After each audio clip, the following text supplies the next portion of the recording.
Hai saudara-saudaraku yang terkasih, salam sejahtera buat kita semua.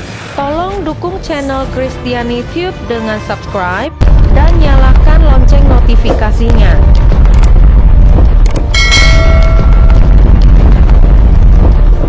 Ketika perwira Romawi yang berdiri menghadap dia melihat bagaimana dia mati, dia berseru, "Sungguh, orang ini adalah anak Allah."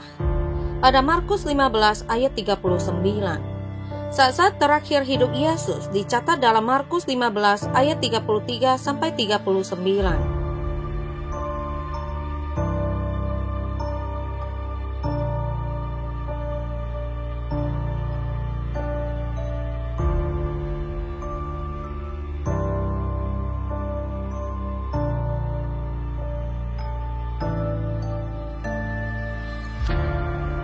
Jalannya menuju salib sangat menyiksa.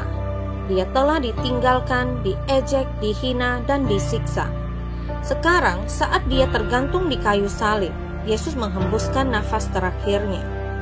Pada Markus 15 ayat 33, pada jam 12, kegelapan meliputi seluruh daerah itu dan berlangsung sampai jam 3.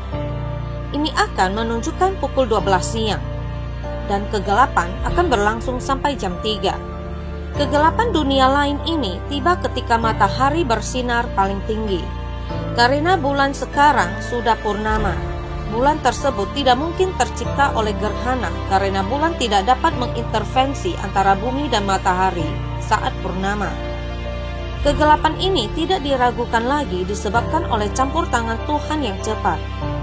Phlegon dari Troyes, seorang penulis dan orang merdeka Yunani pada masa kekuasaan Kaisar Hadrianus, memberikan deskripsi tentangnya.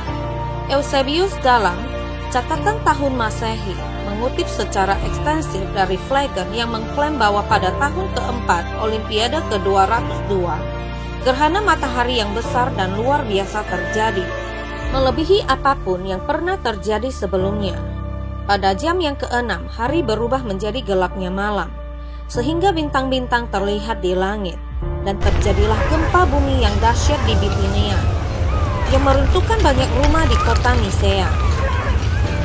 Phlegon mengaitkan kegelapan yang dia gambarkan pada gerhana yang cukup alami untuk dia lakukan. Pengetahuan astronomi masih belum sempurna pada saat itu. Gempa bumi juga disebutkan oleh Phlegon. Ini menempatkan kisahnya dalam keselarasan yang sangat dekat dengan narasi suci. Santo Cyprianus menambahkan, matahari didesak untuk menarik sinarnya dan menutup matanya agar dia tidak terdorong untuk melihat kejahatan orang-orang Yahudi ini. Untuk tujuan yang sama, Yohanes Chrysostomus, makhluk itu tidak dapat menanggung kesalahan yang dilakukan kepada penciptanya. Oleh karena itu, putra itu menarik sinarnya agar dia tidak melihat perbuatan orang fasik. Pada Markus 15 ayat 34, kira-kira jam 3, Yesus berteriak dengan suara keras berkata, "Eloi, Eloi, lama sabachthani," yang artinya, "Allahku, Allahku, mengapa engkau meninggalkan aku?"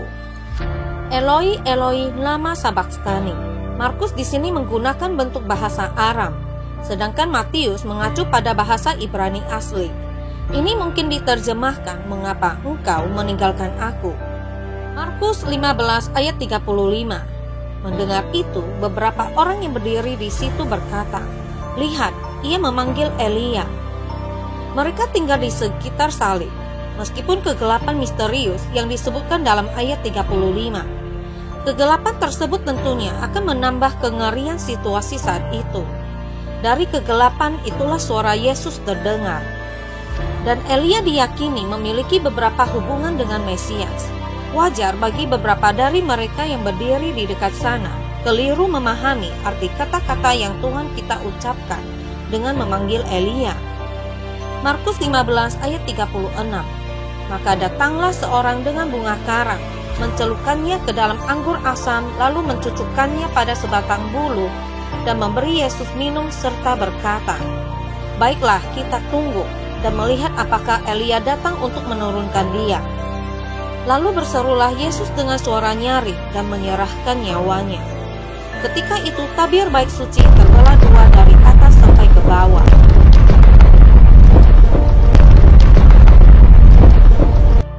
Ada 2 tirai, satu di depan tempat kudus dan yang kedua di depan ruang maha kudus. Tempat kudus adalah bagian dari kemah tabernakel, ruang tempat para imam melakukan ritual untuk menghormati Tuhan.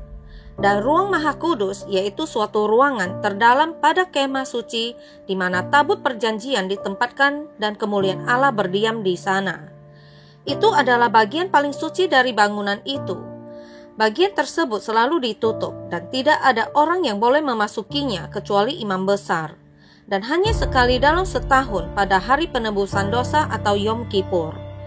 Tabir yang terkoyak pada saat kematian Tuhan kita adalah yang ditempatkan di hadapan ruang maha kudus. Itu adalah tanggung jawab para imam yang bertugas pada malam hari persiapan pada jam doa malam, yang akan sesuai dengan waktu kematian Tuhan kita untuk memasuki tempat kudus, di mana Dia tentu saja berada di antara kedua tirai atau tabir, tirai luar dan dalam. Maka akan menjadi tanggung jawabnya untuk membuka tirai luar, memperlihatkan tempat kudus kepada orang-orang di pelataran luar. Kemudian orang-orang dengan takjub akan menyaksikan tirai bagian dalam terbelah 2, dari atas sampai bawah. Menurut Yosefus, tabir atau tirai ini berukuran sangat besar, berat dan disulam indah dengan emas dan berwarna ungu. Robeknya tabir ini sekarang berarti dispensasi pertama dengan hak-hak dan upacara-upacaranya sekarang disingkapkan oleh Kristus. Dan sejak saat itu dinding partisi tengah diruntuhkan, sehingga sekarang bukan hanya orang Yahudi, tapi juga orang non-Yahudi mungkin mendekat oleh darah Kristus. Tapi kedua, hal itu juga menyiratkan bahwa jalan ke surga dibuka oleh kematian Tuhan kita. Tabir menyiratkan bahwa surga tertutup bagi semua orang sampai Kristus melalui kematiannya, membelah tabir ini menjadi 2 dan membuka jalan. Pada Markus 15 ayat 39, waktu kepala pasukan yang berdiri berhadapan dengan dia melihat matinya demikian, berkatalah ia, "Sungguh, orang ini adalah anak Allah." Tugas kepala pasukan itu adalah mengawasi segala sesuatu dan memastikan bahwa hukuman itu dilaksanakan. Dia pasti berdiri di dekat salib dan ada sesuatu dalam keseluruhan sikap penderita yang sekarang itu yang sangat berbeda dengan apapun yang pernah dilihatnya sebelumnya, sehingga membuatnya secara spontan meneriakkan, "Sungguh, orang ini adalah anak Allah." Dia telah mengawasinya melalui jam-jam yang melelahkan itu. Dia telah melihat kepatuhan dan martabat si penderita. Dia telah mendengar kata-kata yang diucapkannya. Dia sangat terkesan pada iman dan penghormatan orang Kristen. Dan akhirnya dia mendengar teriakan yang menusuk, begitu mengejutkan, begitu tidak terduga, yang keluar darinya tepat sebelum dia menyerahkan nyawanya. Dan dia tidak bisa sampai pada kesimpulan lain selain ini, bahwa dia sebenarnya adalah anak Allah. Ada banyak hal yang bisa diceritakan tentang kejadian aneh yang terjadi. Tetapi hari ini kita tertarik pada perwira Romawi yang mengagumi Yesus setelah ia meninggal. Yesus mempengaruhi orang-orang yang dekat dengannya. Pencuri di kayu salib telah bereaksi secara unik terhadapnya.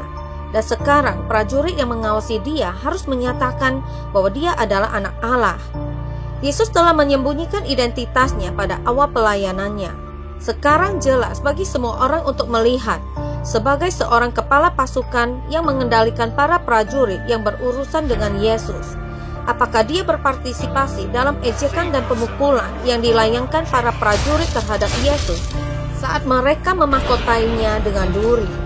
Mungkin, dan mungkin juga dialah yang memberi Simon dari Kirene tugas memikul salib Yesus.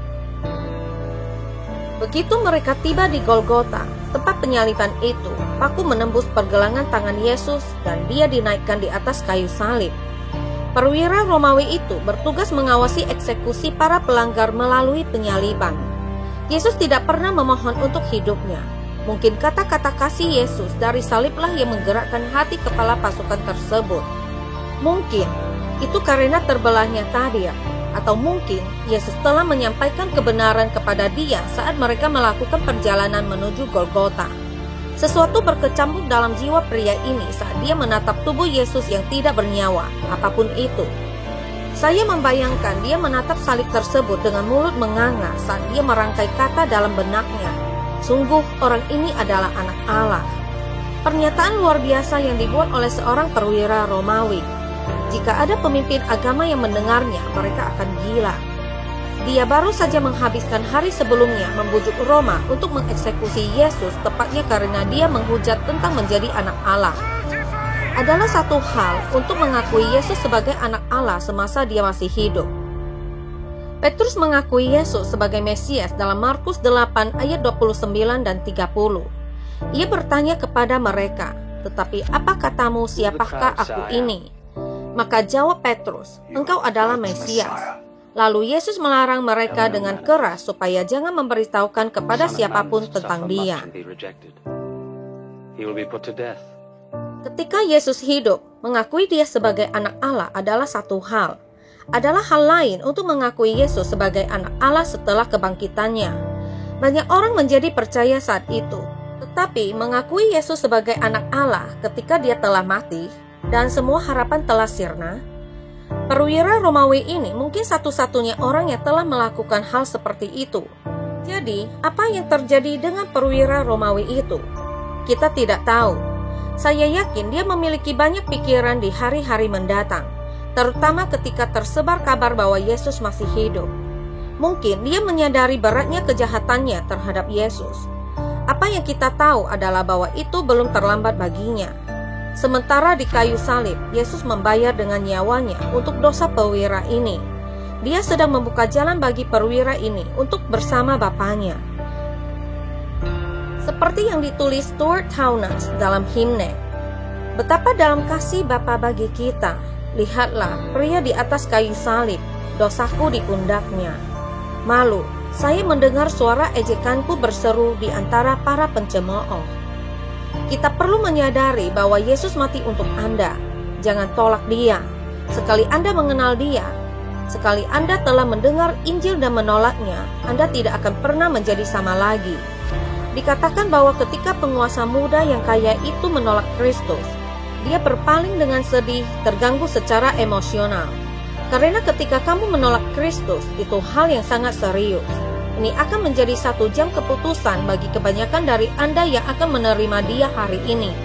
Ada juga yang ditolak oleh Tuhan, contohnya adalah Saul.